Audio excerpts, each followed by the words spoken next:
Hello YouTube world, this is Terry Carl with episode 4, Dreamtime, Flying and Emotions. And I've been so excited about this video today. I had a couple of very inspiring dreams right after I posted this last episode, episode 3, so I've been waiting for a week to share this with you. One of my favorite dreams is the flying dreams. And I don't know what happens for you in flying dreams, but for me, usually there's some arm movement involved, and sometimes I have to spin really fast like a helicopter, or sometimes I kind of, like a bird, have to get the right lift or something with my arms. I usually have to pick up some momentum. But dreams are symbolic of freedom.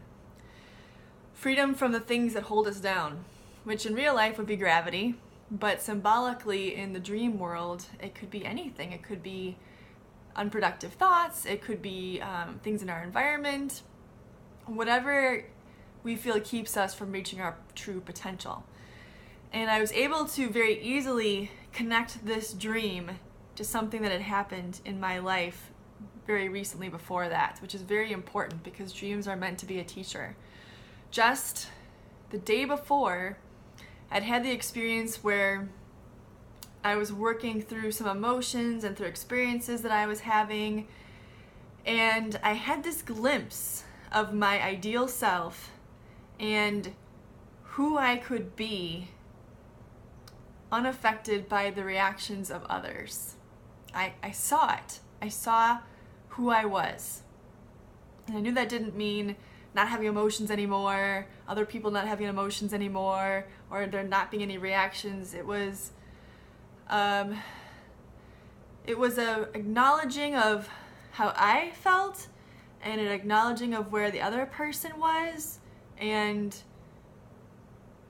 not feeling affected, not feeling a need to control the situation, just completely a flexibility and allowance. And there was that feeling of bliss and peace that I experienced, and also that image of who I could be. So that was very exciting and awesome. I also had an interesting dream that was a little bit opposite of that, and it was so interesting that I thought I wanted to include that also in here.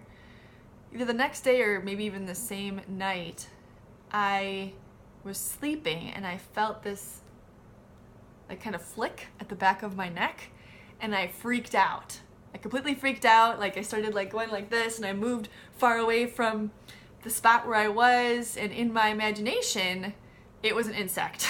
There was an insect, maybe it was a silverfish, maybe it was a spider, who knows. It was touching my neck, and I don't like to be surprised, so I remember just having this extreme feeling of terror, and part of that was probably because I had been awakened from wherever I was in my sleep world.